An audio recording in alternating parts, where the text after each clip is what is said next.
안녕하세요. 여러분의 건강을 책임지는 러브트 한의사 이준엽입니다. 벌써 에피소드 7이 되었네요. 여러분 잘 따라오고 계신가요? 오늘은 여성 빈뇨에 대해 알아보겠습니다. 일상생활이 불편한 수준의 빈뇨는 대부분 남자보다는 여자에게 많습니다.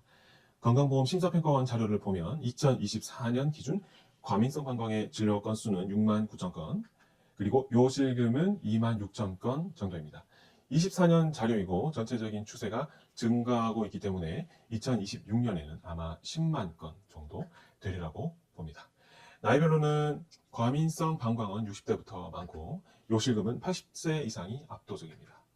국제요제의학회 ICS에서는 빈뇨 같은 경우 하루 8회 경우 8회 이상 소변을 보면 빈뇨로 보고, 그리고 밤에 자다 깨서 1회라도 소변을 본다면 야간뇨로 봅니다.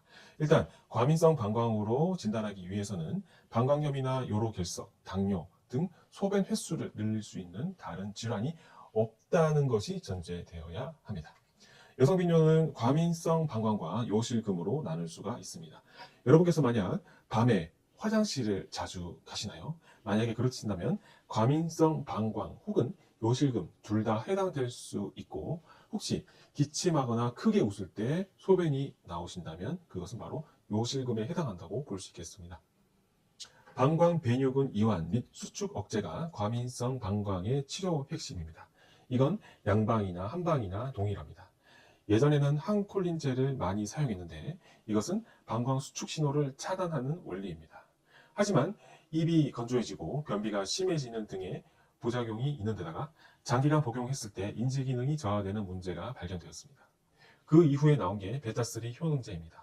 이는 방광의 이완 신호를 활성화시켜줍니다.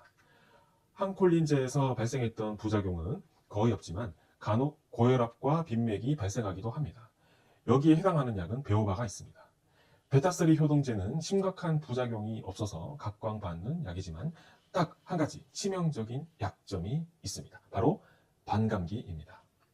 지금 바로 FDA 의약품 허가사항 정보를 보시겠습니다. 비베그론, 즉 베오바의 반감기는 30.8시간입니다. 양리학적으로 반감기의 5배가 지나게 되면 체내에서 약물은 완전히 제거된 것으로 간주합니다.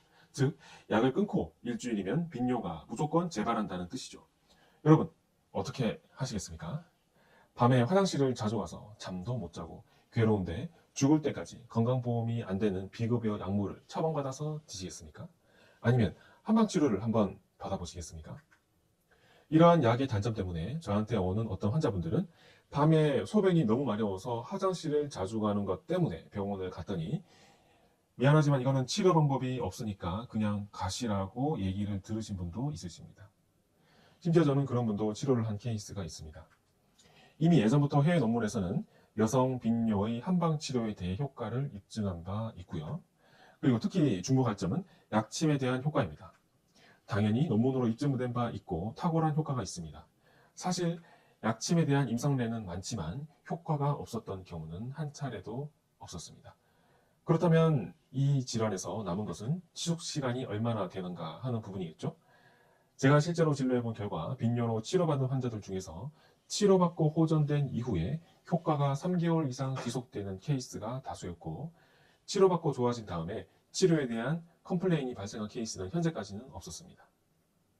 마지막으로 우리가 혼자서 할 수 있는 방법입니다. 먼저 식이 부분에서는 카페인 섭취를 줄이시는 게 좋을 것 같습니다. 그리고 운동으로는 배드민턴이 좋습니다. 특히 골반 근육, 괄약근 근육 강화에 도움이 많이 됩니다. 하지만 연세가 있으신 분이라면 배드민턴은 현실적으로는 조금 어려울 거라고 생각이 됩니다. 여러분께서 만약 빈뇨, 방광염 치료로 어려움을 겪는 분이시라면 지금 여기에 댓글을 달아주세요. 제가 직접 답변을 해드리겠습니다. 지금까지 로버트 한의사였습니다. 감사합니다. 로버트 한의사